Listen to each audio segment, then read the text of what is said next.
اللهم صل على محمد وآله ألف ألف مرة. اللهم صل على محمد وآله ألف ألف مرة. معزز و مکرم سامعین کرام، بزرگان دین،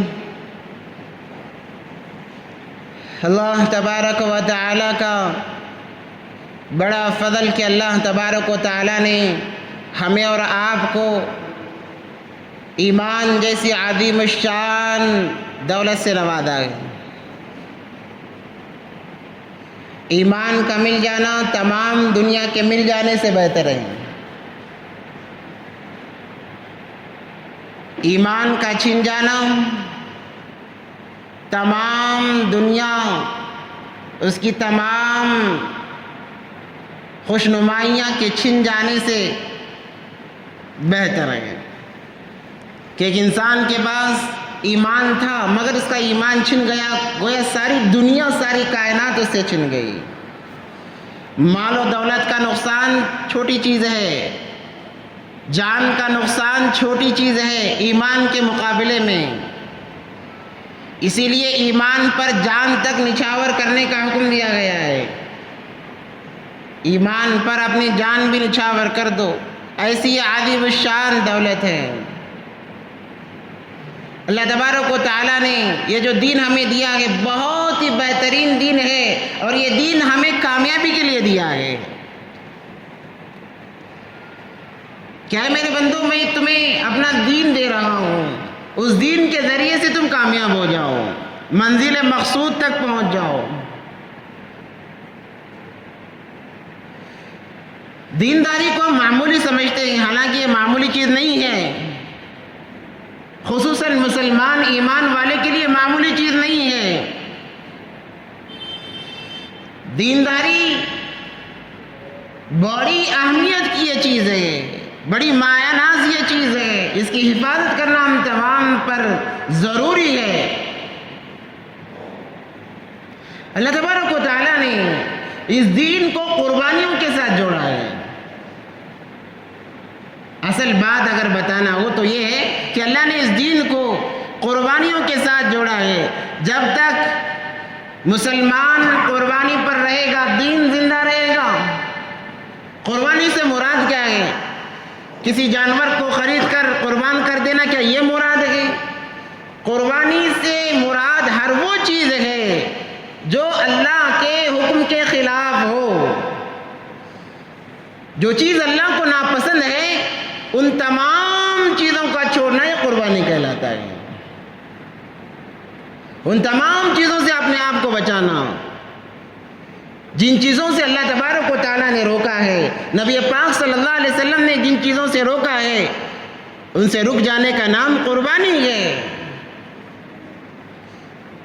اس کی کئی اصطلاحات ہیں، اگرچہ کہ جانور کا اللہ کے نام پر قربان کرنا اس کو بھی قربانی کہا جاتا ہے۔ اس کے ساتھ ساتھ یہ بھی ضروری ہے کہ انسان سیئات سے حسنات کی طرف آ جائے، برائیوں سے اعمال کی طرف آ جائے۔ ازا ہو گئی، انسان کاروبار چھوڑ رہا ہے، یہ قربانی ہے۔ کاروبار کو پیچھے رکھ رہا ہے، نماز کو مقدم رکھ رہا ہے، یہ قربانی ہے۔ حرام سے اپنے آپ کو بچا رہا ہے، یہ قربانی ہے۔ حالانکہ حرام میں زیادہ نفع نظر آ رہا ہے، حلال میں کم نفع نظر آ رہا ہے، اس کے باوجود حرام کو ترک کر رہا ہے، یہ قربانی ہے۔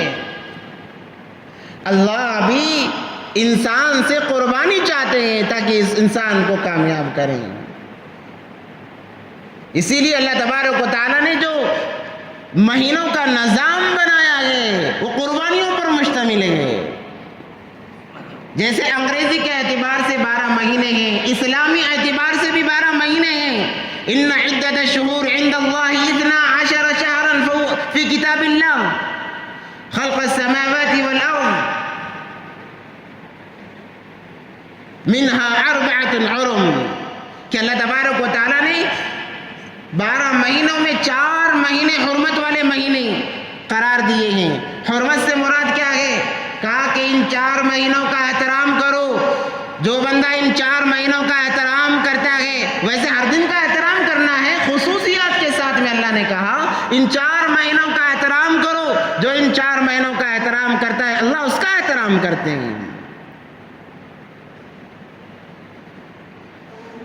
زمانے جاہلیت میں، عرب کے دور میں زمانے جاہلیت،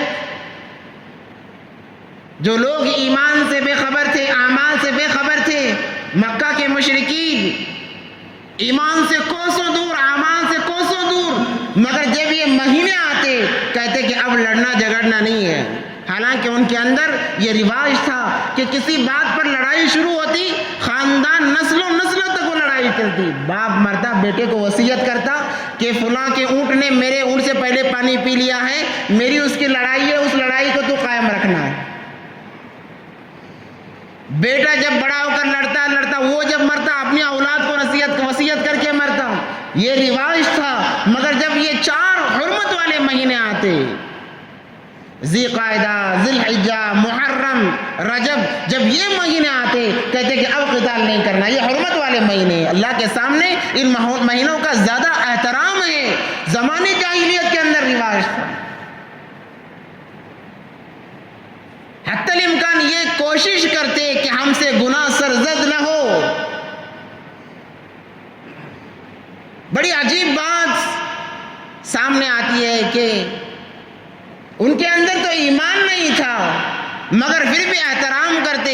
ہمارے اندر ایمان ہونے کے باوجود ہمارے دلوں میں کوئی احترام نہیں ہے. تو یہ حرمت والے مہینے میں کہا کہ اللہ تبارک و تعالیٰ نے ان مہینوں کا احترام کرو اور ان میں لڑائی جھگڑا نہ کیا کرو، گناہوں سے اپنے آپ کو بچایا کرو، گناہوں سے اعتراض کرو. یہ محترم مہینے ہیں، مبارک مہینے ہیں. اس میں سے ایک محرم بھی ہے. میں نے یہ بات اس لیے چھیڑی ہے کہ ہمارے سال کا آغاز محرم کے مہینے سے ہوتا ہے جسے محرم الحرام کہا جاتا ہے. ہمارے لوگ جو اپنے آپ کو بڑا ہوشیار سمجھتے ہیں ان کے دلوں میں یہ بات آتی ہے جیسے ہی محرم الحرام کا نام آ گیا، بھائی اللہ نے خود کہا، نبی نے خود کہا کہ محرم حرام ہے، اس میں کام کرنا حرام ہے. تو اس سے یہ مراد نہیں ہے. محرم الحرام سے مراد یہ ہے کہ اس کے اندر حرام کام سے اجتناب کیا جائے، برائیوں سے اپنے آپ کو روکا جائے، لڑائی جھگڑوں سے اپنے آپ کو روکا جائے. یہ تمام چیزیں حرام ہیں. اب اس کی تاریخ کیا ہے کہ یہ مہینے کو پہلا مہینہ کیوں قرار دیا گیا ہے؟ بڑی لمبی بحث ہے، کبھی موقع ملے گا انشاءاللہ اس پر بحث کی جائے گی. الغرض اسلامی اعتبار سے محرم کا مہینہ یہ سال کا پہلا مہینہ ہے. جیسے شمسی سورج کی تاریخ کے اعتبار سے جنوری سال کا پہلا مہینہ ہے، چاند کی تاریخ کے اعتبار سے محرم اسلام کا پہلا مہینہ ہے. آج کل ہم ایسے مسلمان ہیں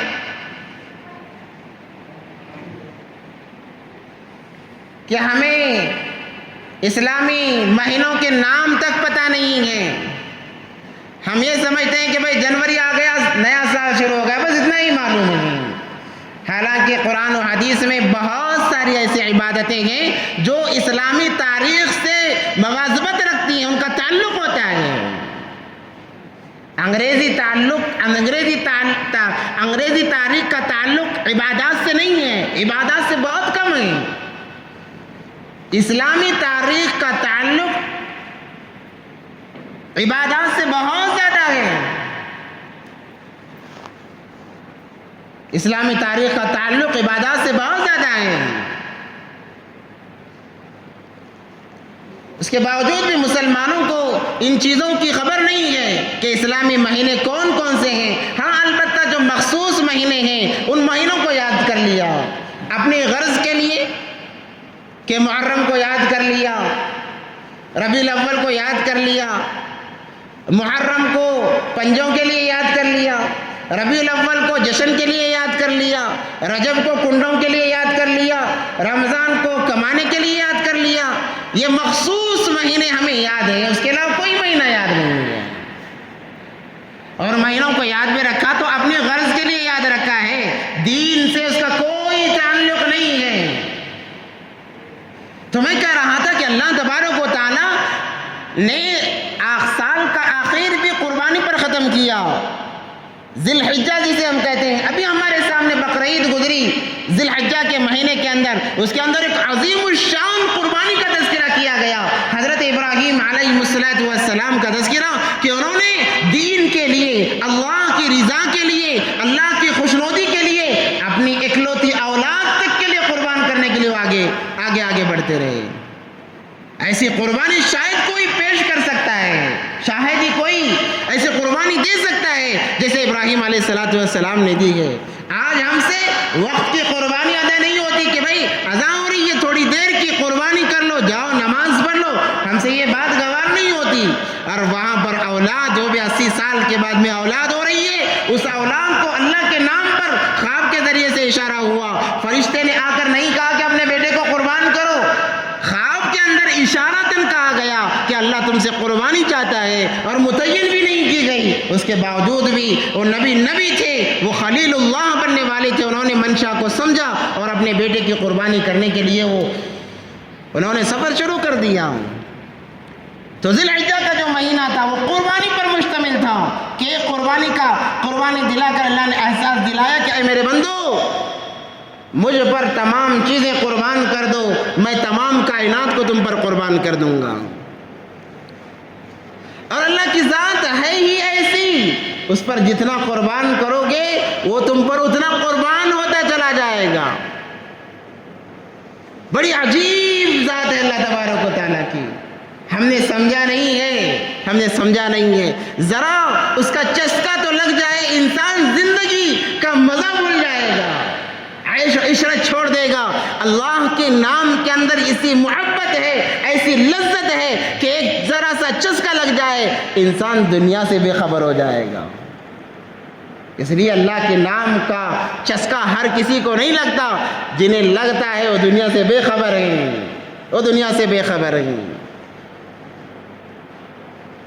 حضرت ایوب علیہ السلام اتنے سال بیمار رہے، بیماری کے بعد ان سے کسی نے پوچھا بتائیے کہ آپ کے بیماری کے ایام بہتر تھے یا یہ ایام بہتر ہیں؟ حالانکہ سارے بدن میں کیڑے پڑ گئے، کوئی قریب جانے کے لیے تیار نہیں، اکیلی بیوی خدمت کر رہی ہے، تمام لوگوں نے گاؤں سے نکال دیا کہ یہ بیمار آدمی ہے، بدن میں کیڑے پڑے ہوئے ہیں، قریب کوئی جائے گا تو اس کو بیماری لگ جائے گی، گاؤں سے نکال دیا گیا، یا وہ خود اپنے آپ چلے گئے کہ کہیں کسی اور کو بیماری نہ لگے یا میری وجہ سے کسی کو تکلیف نہ ہو۔ الغرض جب پوچھا گیا تو ایوب علیہ السلام نے کہا کہ بیماری والے دن بہت اچھے تھے۔ پوچھا گیا کیوں؟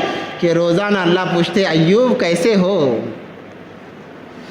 تو اللہ کی طرف سے جو آواز آتی ہے ایوب کیسے ہو، اس کے اندر میں اپنا سارے دن کا غم بھول جاتا ہوں، یونس علیہ السلام سے پوچھا گیا مچھلی کے پیٹ میں 40 دن تم نے گزارے ہیں، وہ دن اچھے تھے یا یہ دن اچھے ہیں؟ کہنے لگے کہ مچھلی کے پیٹ کے اندر کے دن بہت اچھے تھے۔ ہم سوچیں کیسے اچھے تھے کہ پانی کا اندھیرا ہے، مچھلی کا پیٹ ہے، ہوا کا کوئی نام و نشان نہیں، غذا کا کوئی نام و نشان نہیں، کیسے اچھے تھے؟ کہتے روزانہ اللہ تبارک و تعالیٰ مجھ سے مخاطب ہوتے اور پوچھتے کیسی زندگی گزر رہی ہے؟ اس کے اندر جو مٹھاس تھی اس مٹھاس کو میں اب محسوس نہیں کر پا رہا ہوں۔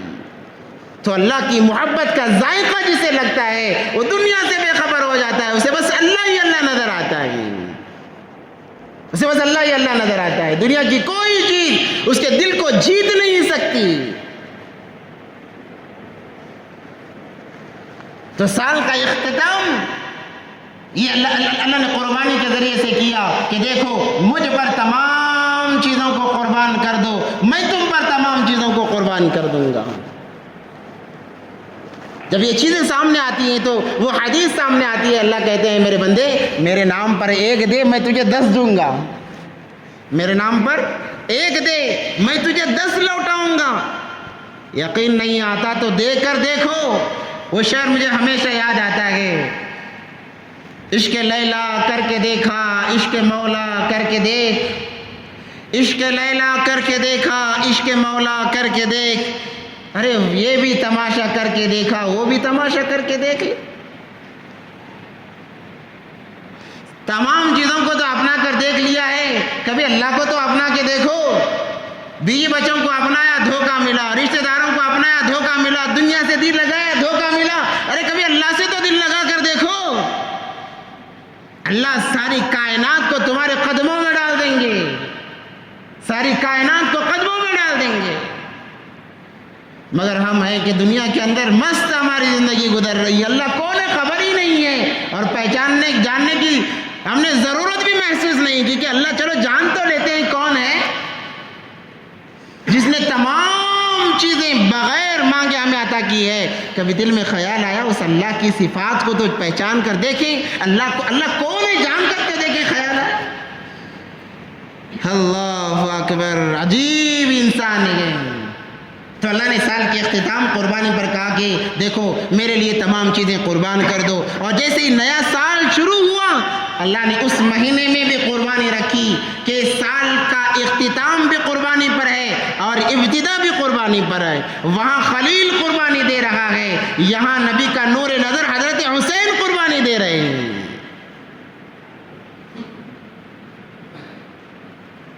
وہ قربانی اپنی جگہ مایا ناز ہے تو یہ قربانی بھی اپنی جگہ مایا ناز ہے. وہاں پر نبی قربانی دے رہا ہے یا نبی کا نواسا قربانی دے رہا ہے. اور یہ قربانی کس لیے؟ اللہ کے لیے, دین کے لیے قربانی دی جا رہی ہے, دنیا کے لیے نہیں, دنیا کے لیے نہیں. بس اللہ راضی ہو جائے, اللہ راضی ہو جائے. ہم جو تاریخ کربلا کی سنتے ہیں, اگر امام حسین رضی اللہ تعالیٰ عنہ کو دنیا کی حرص ہوتی اتنا کہہ دینا تھا کہ میں یزید کے ہاتھ پر بیعت کر لیتا ہوں, معاملہ ہی ختم تھا. ہزاروں کروڑوں آمدنی, روپے کی آمدنی نے ہو جاتی, اتنا ہی کہنا تھا. مگر قربان جائیں اس نواسۂ رسول پر انہوں نے اپنی جان گنوا دی, مگر دین کے خلاف کوئی قدم نہیں اٹھایا. یہ ہمیں سبق ہے, ہمارے لیے سبق یہ ہے کہ اپنی جانیں گنوا دی مگر دین کے خلاف اپنا قدم نہیں اٹھایا. اور ہم ہیں کہ ہمارا ہر قدم اللہ, اس کے رسول اللہ صلی اللہ علیہ وسلم کے خلاف اٹھ رہا ہے. ہماری ہر صبح اللہ, اس کے رسول اللہ صلی اللہ علیہ وسلم کے خلاف, ہماری ہر شام اللہ اور اس کے رسول اللہ صلی اللہ علیہ وسلم کے خلاف. اور کبھی ہمارے پیشانی پر بل تک نہیں پڑتا کہ بھئی صبح اللہ کی نافرمانی کے ساتھ ہو رہی ہے, شام اللہ کی نافرمانی کے ساتھ ہو رہی ہے, اللہ کو کیا جواب دیں گے. احساس کا مادہ ہمارے اندر سے ختم ہو چکا ہے, اسی لیے یہ حالات رونما ہو رہے ہیں, برپا ہو رہے ہیں. اور انسان نے جب دین کے لیے قربانی دی ہے, اللہ تبارک و تعالیٰ نے اس قربانی کو ضائع نہیں کیا ہے, ضائع نہیں کیا ہے. قربانی کبھی ضائع نہیں کی جاتی, اگرچہ دیر ہو جائے, اللہ کے دربار سے کچھ دیر ہو جائے, مصریتاً دیر ہو جائے گی, مگر قربانی کبھی ضائع نہیں کی جاتی. مگر ہم نے اس مہینے کو خرافات کے لیے اپنا لیا ہے, نئی نئی رسمیں اس کے اندر ایجاد کرتے ہیں, اور ہمیں دین کا کوئی طریقہ پسند نہیں ہے. ہمیں تو بس مغربی تہذیب والوں کا طریقہ پسند ہے, ہندوؤں کا طریقہ پسند ہے. نام کے مسلمان ہیں, مسلمان تو ہیں, طریقہ کون سا پسند ہے؟ پوچھا جائے مذہب کون سا, کہے گا مسلمان ہے, میں مسلمان ہوں. طریقہ کون سا پسند ہے؟ غیروں کا طریقہ پسند ہے. ایسے مسلمان نہیں ہوا کرتے.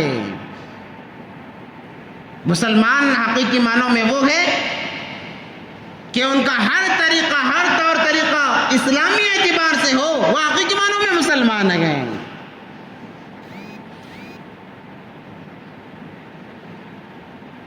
ورنہ ہم جیسے مسلمان ہونے سے کامیابی ملنا بہت مشکل ہے. دنیاوی رجسٹر کے اندر, فائلوں کے اندر ہمارا نام مسلمان, ہمارا مذہب ایمان ہے, اسلام ہے, مگر فائدہ اسی وقت میں ہوگا جب اللہ کی فہرست میں ہمارا نام مسلمان آئے. کہا کہ یہ مسلمان ہے, اس کے لیے محنت ہے. کیا محنت ہے؟ دنیا کو جب اللہ آواز دیں گے, پکاریں گے, دنیا کو تھوڑی دیر کے لیے چھوڑنا پڑے گا, تب جا کر نام ہمارا اللہ کے رجسٹر میں مسلمان آئے گا, ورنہ بہت مشکل ہے. آج کے جو حالات ہیں یہ اسی وجہ سے کہ ہم نام کے مسلمان بن کر جی رہے ہیں، نام کے مسلمان بن کر جی رہے ہیں۔ بہت حالات خراب ہیں اندرونی اعتبار سے کہ ظاہر نہیں آ رہے ہیں، نظر نہیں آ رہے ہیں۔ جو حضرات ان حالات کو بھانپ رہے ہیں علماء کرام میں، ان کی نیندیں حرام ہو گئی ہیں کہ کیا کیا جائے، انسانیت کو کیسا بچایا جائے، ان کے ایمان کو کیسے بچایا جائے۔ ایک چیز ان کے ذہنوں پر سوار نہیں، سب سے پہلے انسانیت کی حفاظت اور دوسرا ان کے ایمان کی حفاظت۔ رات رات بھر اللہ کے دربار میں کھڑے ہو کر آنسو بہاتے ہیں،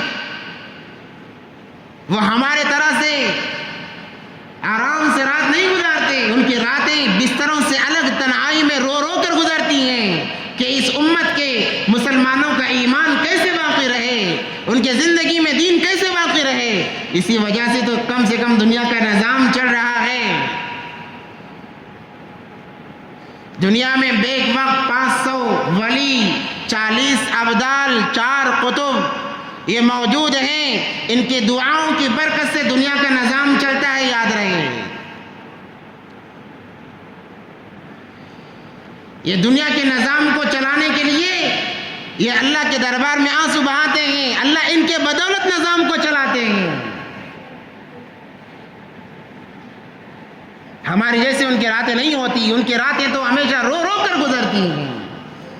آج ملک کے کتنے کیسے کیسے قوانین نافذ کیے جا رہے ہیں، ہمیں کوئی خبر نہیں، ہمیں فرق بھی نہیں پڑتا۔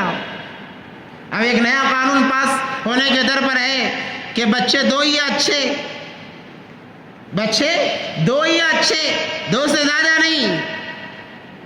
اور آگے بڑھتے ہوئے انہوں نے کہا کہ اگر جس کے 2 سے زائد بچے ہوں گے انہیں ووٹ ڈالنے کا ادھیکار نہیں دیا جائے گا، یا وہ الیکشن لڑ نہیں سکیں گے۔ ہر اعتبار سے ایمان والوں کو مجروح کرنے کی کوشش کی جا رہی ہے۔ اگر ہماری حالتیں دین سے دوری ہماری ایسی ہی رہی، بہت جلد ہم مجروح ہو کر رہیں گے، ہم برباد ہو کر رہیں گے اگر ایسی حالت رہی۔ اس لیے کہا جاتا ہے کہ اپنا تعلق دین سے جوڑو، اللہ سے جوڑو، تاکہ جب کوئی مسلمان کو دیکھے میلوں دور سے پہلے اس کے دل کے اندر وحشت آ جائے۔ ایمان ایسا بناؤ۔ عمر فاروق رضی اللہ تعالیٰ عنہ جب کسی گلی سے گزرتے 3 دن شیطان کی ہمت نہیں ہوتی اس راستے سے گزر جائے۔ کیا ایمان تھا! یہ ڈر عمر رضی اللہ تعالیٰ عنہ کے شبان سے نہیں کہ انہیں دیکھ کر شیطان ڈرتا تھا، ایسا نہیں، ان کا ایمان ایسا مضبوط تھا، ان کے اعمال ایسے تھے کہ جس راستے سے گزرتے 3 دن شیطان کو ہمت نہیں ہوتی کہ اس راستے سے گزرے۔ وہ ان کی خوشبو بھانپ لیتا، کہتا کہ یہاں سے عمر کا گزر ہوا ہے، میری مجال نہیں کہ میں اس راستے سے گزروں۔ آپ کہو گے وہ تو عمر تھے رضی اللہ تعالیٰ عنہ، اب کے قریب کے لوگوں کی کوئی مثال دو، تو ہم کہتے ہیں وہ مثالیں بھی ہمارے پاس موجود ہیں۔ جب انگریز اس ملک کے اندر آیا، کیونکہ ابھی 15 اگست بھی آ رہا ہے،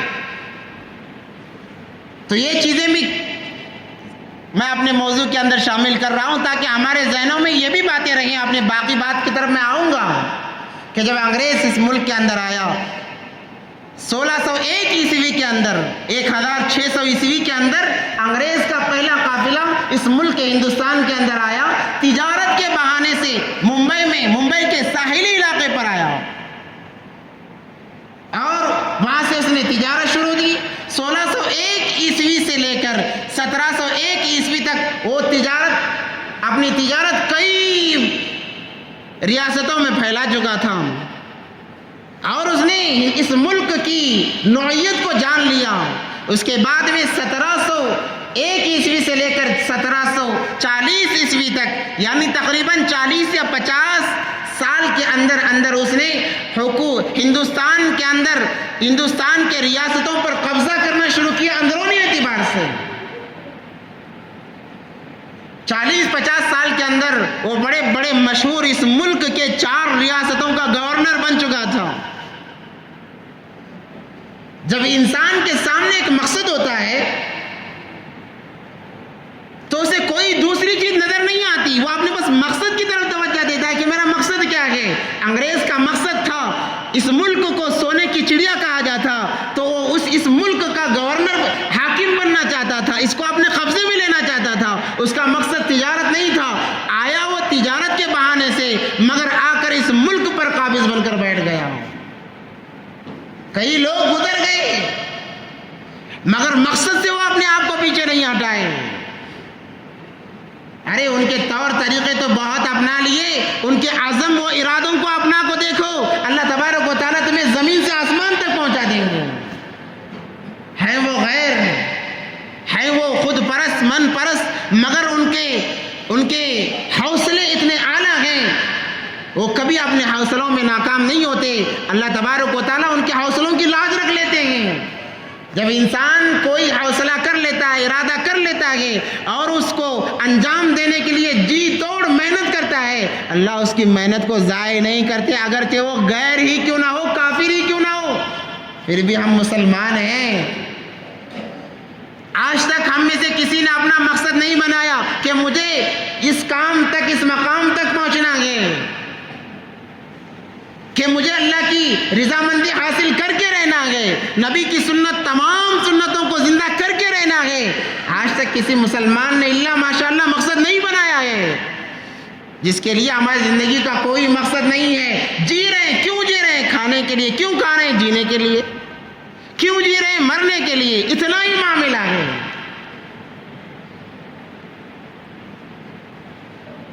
تو 40 یا 50 سال کے اندر اس نے 4 بڑے بڑے مشہور ریاستوں کے اوپر قبضہ جما لیا۔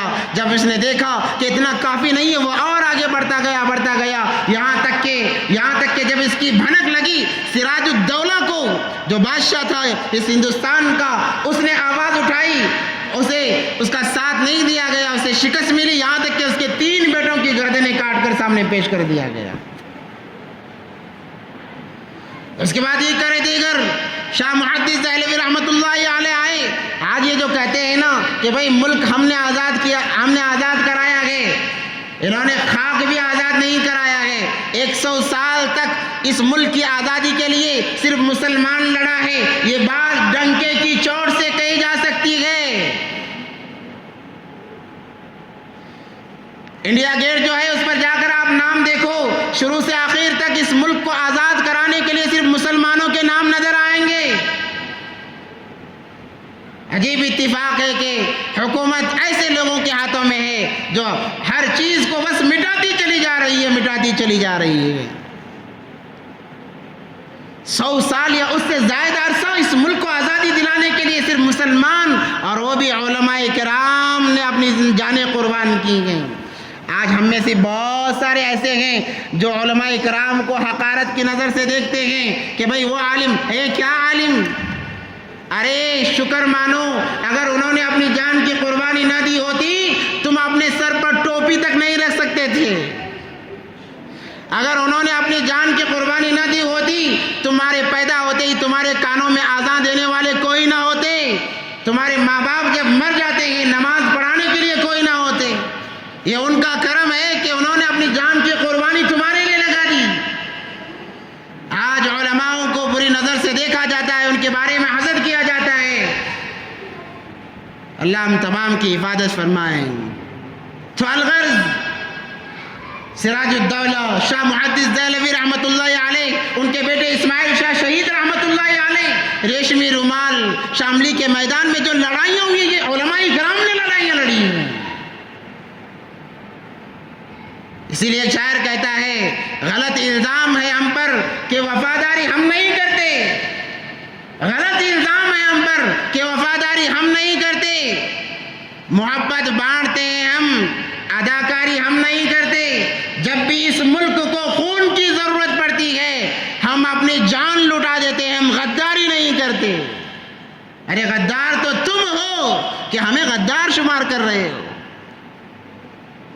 اس ملک کے ذرے ذرے پر مسلمانوں کے خون کے چھینٹے پڑے ہوئے ہیں، تب جا کر تم آزاد ہو، اور اس آزادی کو سامنے رکھ کر آج تم ہمیں اس ملک سے دربدر کرنا چاہتے ہو۔ اور یہ اس لیے اپنے کام میں آگے بڑھ رہے ہیں کہ ہمیں تاریخ پتہ نہیں ہے اور ہمیں تاریخ معلوم کرایا بھی نہیں جا رہا ہے۔ جب تاریخ اس ملک کی تاریخ کا معاملہ آتا ہے مخصوص نام ہمارے سامنے ہمارے اولاد کے سامنے پیش کر دیے جاتے ہیں.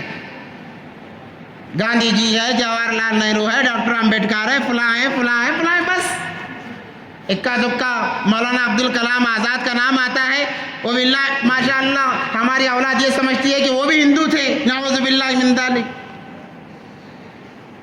اور خود ماں باپ کو اس کا پتہ نہیں ہے, ماں باپ کو پتہ نہیں ہے وہ اپنے اولاد کو کیا خاک سکھائیں گے. جب ماں باپ کو نماز کا طریقہ پتہ نہیں اولاد کو کیا سکھائیں گے.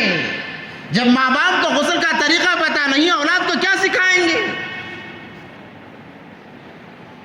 تو 100 سال 1757 کے بعد میں 1857 تک جو لڑائی لڑی گئی ہے, صرف علماء کرام نے ایسی ایسی حالتیں پیش آئی کہ وقت نہیں ہے بیان کرنے کے لیے. اگر موقع ہوتا تو اس پر روشنی ڈالتا.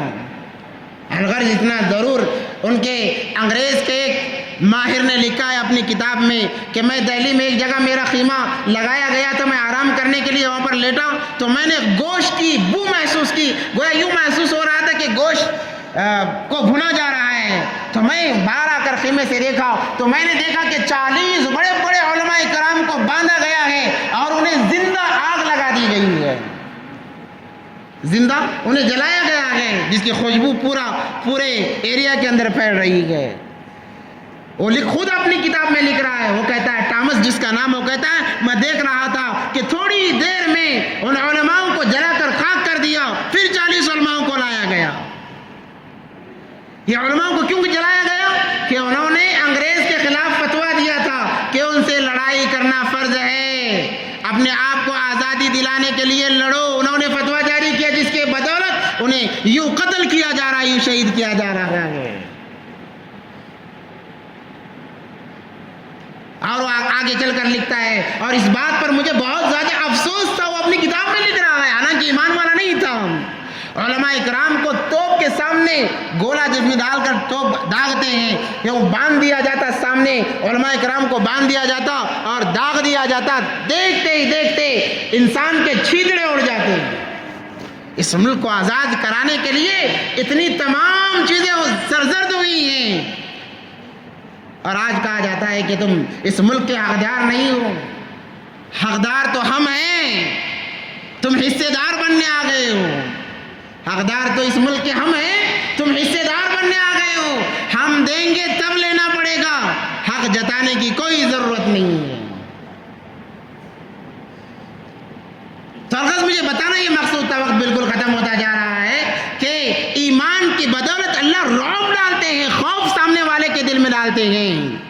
جس کی مثال میں نے کہا کہ جس راستے سے حضرت عمر گزرتے شیطان 3 دن تک نہیں گزرتا. حضرت ٹیپو سلطان شہید رحمت اللہ علیہ کا نام آپ نے سنا ہوگا, تاریخ کے اندر ہے کہ اس کے بعد 4تھے نمبر پر اس ملک کو آزادی دلانے کے لیے میسور شیر حضرت ٹیپو سلطان شہید رحمت اللہ علیہ آگے بڑھے. ان کے بہادری کے بڑے چرچے تھے, یہاں تک کہ جب وہ میدان میں آئے انگریزوں کے دلوں میں ان کا ایسا رعب آیا. میں اصل اس رعب کو بتانا چاہتا ہوں کہ انگریز کا جنرل جو ہوتا ہے, سب سے بڑا جو ہوتا ہے, کبھی وہ اس کی طرف سینہ کر کے کھڑا نہیں ہوتا. جس جگہ ٹیپو سلطان شہید رحمت اللہ علیہ کا بسر تھا, کبھی اس کو ہمت نہیں ہوئی کہ وہ سینہ کر کے اس طرف کھڑا ہو جائے. پوچھا گیا کیوں؟ مجھے وہاں سے شیر کے دھاڑنے کی آوازیں آتی ہیں, میری ہمت نہیں ہوتی اس طرف دیکھنے کی. یہ ایمان کا رعب تھا, ایمان کا رعب تھا. وہ بیٹھا ہے دلی کے اندر, دلی کہاں, میسور کہاں, میسور کی طرف کبھی وہ رک کر کے کھڑا بھی نہیں ہوتا تھا. ایسا رعب اللہ تبارک و تعالیٰ نے اس کے دل کے اندر ایمان کی بدولت ڈالا تھا. تو ٹیپو سلطان شہید رحمت اللہ علیہ نے بڑی بہادری سے کئی مرتبہ انگریز کو شکست دی, انگریزوں کو ہرایا. تب جب انہوں نے دیکھا کہ یہ ملک ہمارے ہاتھ سے نکلتا چلا جا رہا ہے, دوبارہ انہوں نے یہ سازش کی کہ اب کیا کیا جائے. مشورے ہوئے تو ایک بات پھر دوبارہ سامنے آئی کہ اب جو بچے کچھ علماء ہیں انہیں بھی ختم کیا جائے, ان کے قرآنوں کو ختم کیا جائے, ان کی کتاب کو ختم کیا جائے. تو دوبارہ اس تحریک کو چلایا گیا جس کے بدولت اور لاکھوں مسلمانوں کو شہید کر دیا گیا اس ملک کی آزادی کے لیے۔ 1947 کے اندر جو ملک آزاد ہوا ہے اس سے پہلے 50 یا 60 سال پہلے جب اس ملک کے ہندوؤں نے دیکھا کہ ارے مسلمان اکیلا مر رہا ہے، آزادی تو ہمیں بھی چاہیے نا، صرف مسلمان ہی کیوں مرے، اس وقت میں گاندھی جی نے اپنے ہمراہ کئی لوگوں کو لیا اور کہا کہ ہم بھی آپ کے ساتھ میں لڑیں گے۔ تب وہ آ کر شامل ہوئے اور جنگ لڑی گئی، آخرکار اللہ تبارک و تعالیٰ نے اس ملک کو آزاد کرایا۔ جب یہ ملک آزاد ہوا تو گاندھی جی نے کہا کہ یہ ملک آپ کی قربانیوں سے آزاد ہوا ہے۔ آج کل جو گاندھی کے خلاف جو لوگ ہیں ان کی وجہ کیا بنی معلوم ہے؟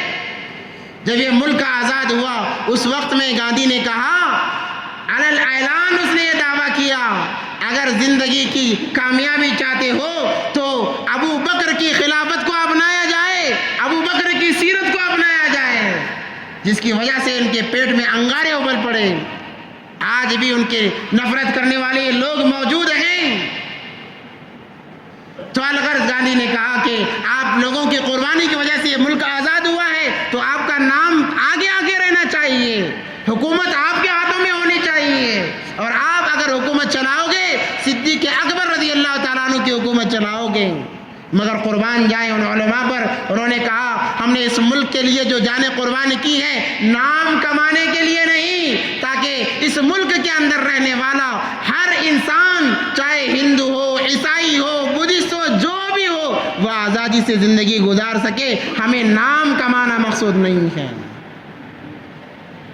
ہمارے علماء کرام نے گاندھی کا نام پیش کیا اور اس گاندھی کو ایک نام دیا جسے باپو کہا جاتا ہے۔ ارے یہ تمام چیزیں ہماری دی ہوئی ہیں، ہمیں خود پتہ نہیں ہے۔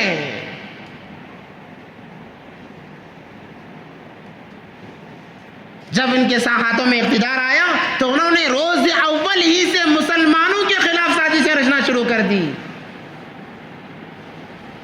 یہ سیرت ہے اس ملک کے آزادی کی، کم سے کم اتنا تو یاد رکھیں، اپنی اولاد کو احساس دلائیں کہ یہ ملک ہمارا ہے، اس ملک کے ذرے ذرے پر ہمارے خون کے چھینٹے پڑے ہوئے ہیں، تاکہ جب ملک کا نام آئے ہماری اولاد سینہ تان کر کہہ سکے کہ یہ ملک جتنا تمہارا ہے اتنا ہمارا بھی ہے۔ بے خودی کی زندگی ہم جیا نہیں کرتے، بے خودی کی زندگی ہم جیا نہیں کرتے، چھین کر جام غیروں کا پیا نہیں کرتے۔ بے خودی کی زندگی کہ بھئی تمہارے بھروسے پر ہم جیا، ایسا ہو نہیں سکتا۔ بے خودی کی زندگی ہم جیا نہیں کرتے اور چھین کر جام دوسروں کا پیا نہیں کرتے۔ اگر تمہیں شک ہے ہماری ایمانداری پر، آؤ ہمارے دلوں میں دیکھو کتنی محبت ہے اس ملک سے، اس ملک کے ذرے ذرے سے۔ ہم بتائیں گے اپنی محبت، ہم اظہار کریں گے اپنی محبت کا، کسی اور کی محبت پر ہم اترایا نہیں کرتے۔ تو یہ ملک ہمارا ہے، اسے جمہوریت کا نام دیا گیا۔ آج اس جمہوریت کی دھجیاں اڑائی جا رہی ہیں، جمہوریت کا نام کو بدنام کیا جا رہا ہے۔ اس کے لیے ہمیں ایک ہو کر آواز اٹھانا ہے، اس بات کو یاد رکھیں۔ جب ضرورت پڑے، جب موقع ملے، ہم یہ نہ کہیں کہ بھئی ہم رہتے ہیں ایک کئی انجان علاقے میں، ہماری آواز کہاں تک جائے گی؟ اللہ دلوں کو دیکھتے ہیں، دلوں کو دیکھتے ہیں۔ ہمارے دل میں اگر وہ جذبہ و شوق اگر رہے گا، اللہ ہماری آواز کو پوری دنیا کے اندر پہنچائیں گے۔ مثال دعوت و تبلیغ کے بانی حضرت مولانا شاہ الیاس صاحب رحمۃ اللہ علیہ، ان کا قیام دلی کے اندر، میوات کے اندر تھا۔ دل کے اندر تڑپ تھی کہ اللہ کا دین، اللہ کے نبی کا طریقہ سارے عالم کے اندر کیسے پہنچے، کیسے ہر انسان اللہ کا نام لینے والا بن جائے۔ یہ دل کے اندر تڑپ تھی، فکر تھی۔ اس تمام دنیا کا انہوں نے سفر نہیں کیا ہے، ان کا سفر میوات سے دلی، دلی سے میوات، مگر اللہ تبارک و تعالیٰ نے ان کی فکر کی لاج رکھی۔ آج ان کی فکر کو لے کر یہ جو جماعتیں چلتی پھرتی ہیں، ساری دنیا کے اندر جاؤ، جہاں پر بھی جا کر دیکھو گے اس دین کا کام کرنے والے آپ کو ملیں گے۔ تو ہم ہمارے دل کے اندر یہ ارادہ رکھیں کہ ہمارا ملک جمہوری ملک ہے، ہمیں جمہوریت کسی حال میں چاہیے، ہم ان کا ساتھ نہ دیں۔ ہوتا یہ ہے کہ وہ آواز لگاتے ہیں کہ بھائی بچے دو ہی اچھے، ہم بھی کہتے ہیں کہ ہاں بچے دو ہی اچھے ہیں۔ ارے نبی پاک صلی اللہ علیہ وسلم نے فرمایا کہ میں کل قیامت کے دن ہر نبی کے صفوف ہوں گے، صف ہوں گے، میری صفیں منتہا نظر تک ہوگی، میری امتوں کی صفیں، میں ان پر فخر کروں گا کہ میری امت میں اتنے لوگ ہیں۔ اسی لیے اللہ تبارک و تعالیٰ نے نبی پاک صلی اللہ علیہ وسلم نے کہا کہ اولاد کی نسل کشی نہ کرو، اولاد کو اضافہ کرو، اور رزق کے ڈر سے اولاد کو نہ مارو، رزق کے ڈر سے اولاد کو مارنا یہ حرام ہے، حرام ہے۔ روزی ہمارے ذمے نہیں ہے۔ ہم کہتے ہیں کہ بھائی اگر بچے زیادہ رہیں گے انہیں کھلائیں گے پلائیں گے کہاں سے؟ کیا ہم نے ٹھیکہ دے رکھا ہے؟ ہم بیمار ہو جاتے ہیں تو ہمارے بچوں کو کون کھلاتا ہے؟ ہم ہاسپٹل میں مہینوں پڑے رہتے ہیں، ہماری بیوی بچوں کو کون کھلاتا ہے؟ اللہ کھلاتا ہے۔ ہم رہ کر جتنا اچھا نہیں کھلا سکتے، ہمارے ہاسپٹل میں یا ہمارے مرنے پر اس سے بہترین اللہ تبارک و تعالیٰ کھلاتے ہیں۔ اور ہم کہتے ہیں کہ بھائی زیادہ بچے ہوں گے تو کیسے کھلائیں گے؟ یہ ان لوگوں کی سازش ہے کہ یہ اپنا رعب، اپنا دبدبہ ہمارے دلوں میں ڈالیں۔ انہیں ڈر ہے، انہیں خوف ہے، کہیں یہ جاگ گئے ہماری نیندیں حرام ہو جائیں گی۔ بس ہمیں جاگنے کی ضرورت ہے۔ ملک کے حالات بہت خطرے میں ہیں، جمہوریت بڑے خطرے کے اندر ہے۔ ہمیں ملک کے حالات کو بھی سنوارنا ہے، جمہوریت کو بھی باقی رکھنا ہے۔ آزاد، یہ ملک آزاد تو کئی سال پہلے ہو گیا، یہ ظاہری اعتبار سے آزاد ہوا ہے، اندرونی اعتبار سے ابھی آزاد نہیں ہوا ہے۔ ہمیں آزاد کرانا ہے، اس لیے سب سے پہلے ہمیں آزاد ہونا ہے، اپنے ذہنوں کو آزاد کرنا ہے، اور سیرت کا مطالعہ کر کے تاریخ کو جان کر ہمیں آواز اٹھانی ہے۔ جب تک ہم آواز نہیں اٹھائیں گے کوئی فائدہ ہونے والا نہیں ہے۔ بس اتنا کہتے رہیں گے کہ فلاں جگہ ظلم ہوا، وہاں ظلم ہوا، وہاں مارا گیا، وہاں لنچنگ ہوئی، وہاں فلاں ہوا، بس یہ قصے کہانیاں بن کر رہ جائیں گے۔ تو الغرض مجھے یہ بتانا تھا کہ ایمان کا رعب اللہ تبارک و تعالیٰ غیروں کے دلوں میں ڈالتے ہیں۔ اور دوسری بات میں نے یہ کہی تھی کہ اللہ نے اس دین کو قربانی کے ساتھ جوڑا ہے، اس لیے ہمارا سال کا اختتام یعنی سال کا ختم بھی قربانی پر، جو ابھی بقرعید گزری ہے، اور سال کی ابتدا اب محرم شروع ہوا ہے وہ بھی قربانی پر ہے۔ وہاں نبی قربانی دے رہا ہے، یہاں نبی کا نوازہ قربانی دے رہا ہے۔ تو اللہ قربانی چاہتے ہیں۔ قربانی سے مراد یہی قربانی وہ احساس اپنے دل میں پیدا کرے کہ ہمیں بھی قربانی دینی ہے۔ کس چیز کی؟ ہمیں کربلا کے میدان میں جا کر لڑنا نہیں ہے، بس دین کے اندر خرافات داخل نہ ہو۔ جب نماز کے لیے آزان دی جائے وقت کی قربانی دیں، جب رمضان کا مہینہ آئے اپنے نفس کی قربانی دیں، روزے رکھ لیں، جب حج کے ایام آئے مال کی قربانی دیں، حج کو چلے جائیں۔ اللہ یہ قربانی چاہتے ہیں، یہ نہیں کہ بھائی جاؤ اپنی اولاد کو ذبح کرو، یہ نہیں چاہتے کہ جاؤ کربلا کے میدان میں لڑائی، اللہ یہ نہیں چاہتے ہیں۔ مگر افسوس، سدا افسوس یہ ہوتا ہے کہ ہمیں اسلامی تاریخ کا کوئی پتہ معلوم نہیں ہے۔ 4 مہینوں کو ہم نے یاد کر لیا، جیسے میں نے کہا کہ ذی الحجہ بقرعید کے لیے یاد کر لیا، محرم پنجوں کے لیے یاد کر لیا، ربیع الاول جشن کے لیے یاد کر لیا، رمضان کمانے کے لیے یاد کر لیا، بس مخصوص میں نے اپنی ذات کے لیے ہم نے یاد کر لیا ہے۔ اور خصوصی اعتبار سے چند خرافات کی طرف اشارہ کر کے میں اپنی بات ختم کر رہا ہوں کہ جب محرم کا مہینہ شروع ہوتا ہے بہت ساری یہ عورتیں اللہ کے نبی پاک صلی اللہ علیہ وسلم نے فرمایا، مشکاہ شریف کی حدیث ہے کہ میرے بعد میں کوئی ایسا مردوں کے لیے خطرناک فتنہ نہیں چھوڑ رہا ہوں جتنا کہ عورت فتنہ ہے مرد کے لیے۔ یہ عورتیں اگر نہیں بنی تمہارا ایمان بھی ضائع کر دیں گی، تمہارے اعمال بھی ضائع کر دیں گی، اور یہ عورتیں اگر بن گئی قسم اللہ کی تمہارے گھر میں بختیار کاکی پیدا ہوگا، تمہارے گھر میں خواجہ معین الدین چشتی پیدا ہوگا، تمہارے گھر میں عالمگیر پیدا ہوگا۔ اگر یہ بن گئی، اگر نہیں بنی تو ہمارے خود ایمان کا اسی لیے حدیث میں آتا ہے کہ ایک عورت 4 مردوں کو جہنم کی طرف لے جاتی ہے. 4 مردوں کو، ایک عورت 4 مردوں کو کان کھول کر سنیں، 4 مردوں کو جہنم کی طرف لے جاتی ہے. ایک اس کا باپ ہے، دوسرا اس کا بیٹا ہے، تیسرا اس کا شوہر ہے، چوتھا اس کا بھائی ہے. اور یہ تمام عورت کے حاکم ہے، عورت پر ان کا مقام ہے. اگر اس کے دین کی ان لوگوں نے فکر نہیں کی، یہ ان کے سینے میں ہاتھ ڈال کر، گریبان میں ہاتھ ڈال کر جہنم کی طرف لے جائے گی. تو جیسے محرم کا مہینہ شروع ہوتا ہے، عجیب رسمیں، عجیب رسمیں. کوئی کہتا ہے کہ بھائی محرم کا مہینہ شروع ہو گیا، اب دلہا دلہن کو الگ کرو کہ دلہن دلہے کا چہرہ نہیں دیکھ سکتی. اللہ اکبر کبیرہ. دلہے کا چہرہ نہیں دیکھ سکتی، باقی دودھ والے کا دیکھ سکتی ہے، نیوز پیپر والے کا دیکھ سکتی ہے، اڑوس والے کا دیکھ سکتی ہے، پڑوس والے کا دیکھ سکتی ہے. اپنے خاندان میں جس کا چہرہ دیکھنا چاہے دیکھ لے، کیونکہ جب دلہن گھر آتی ہے پورا خاندان امڑ آتا ہے نا کہ بھائی دیکھیں دلہن بن کر 2 مہینے رہ کر آئی ہے، اب چہرے پر کیا رونق ہے. سارے خاندان کے مرد آ رہے ہیں، سب کو دیکھ سکتی ہے. نہیں دیکھ سکتی جو حلال ہے اپنا شوہر، اس کو دیکھ نہیں سکتی. کیوں؟ بھائی نحوست لگ جائے گی. کیا لگ جائے گی؟ یہ رسمیں ہیں، نحوست لگ جائے گی. نعوذ باللہ، نعوذ باللہ من ذلک. جس کو اللہ تبارک و تعالیٰ نے حلال قرار دیا، جس کو اللہ تبارک و تعالیٰ نے عورت کے لیے حلال قرار دیا، اس حلال کو اپنے اوپر حرام کیا جا رہا ہے کہ شوہر کا چہرہ نہیں دیکھ سکتے، اب الگ کرو. الگ کیا جا رہا ہے. بے حیائی کو وہاں پر کوئی اس کی اہمیت ہی نہیں. بھائی جیسا چاہے چلو استعمال ہو جاؤ.